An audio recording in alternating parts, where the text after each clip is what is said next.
So Clicktivism is essentially this idea that all people are doing is clicking on things and they don't really care about anything. So when instead people are liking a Facebook post and they think, here is this great thing I've done for the world by clicking a button on this thing, and now I've done all I have to do to care about the world for today or this week or this year, and now I'm going to go home. I think people are laughing as I'm saying this. It's kind of a ridiculous idea. Sure, lots of people watched that Coney 2012 video. Why did they watch it? People didn't think they were doing an act of heroism by watching that video, but I tell you one thing, more people in this generation know about an African warlord than previous generations knew and what he's doing and the human rights abuses he's carrying out. So I think when you think about the fact that more people in this generation have awareness about the rest of the world and the problems in the world and have some level of engagement, everything we know about human behavior and how people evolve over time suggests that if you get engaged with a global issue, have one smidge of awareness, or you donate to something when you're younger,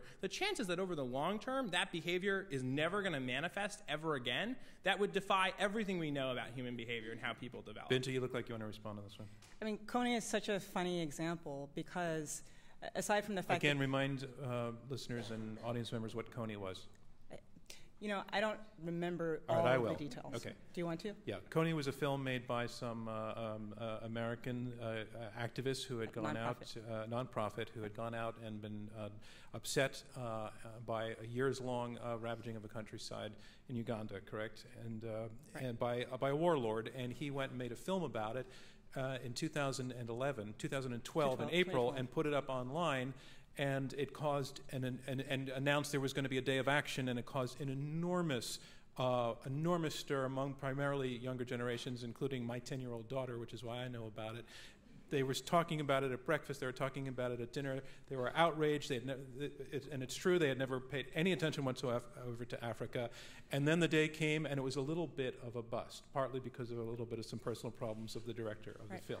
I mean, the day was a bit of a bust in part because of his personal issues, but it was also a bit of a bust because the issue had largely resolved itself before the video came out. It was also a bust because there was a very large percentage of people in Uganda and throughout the African continent who were extraordinarily offended by that video.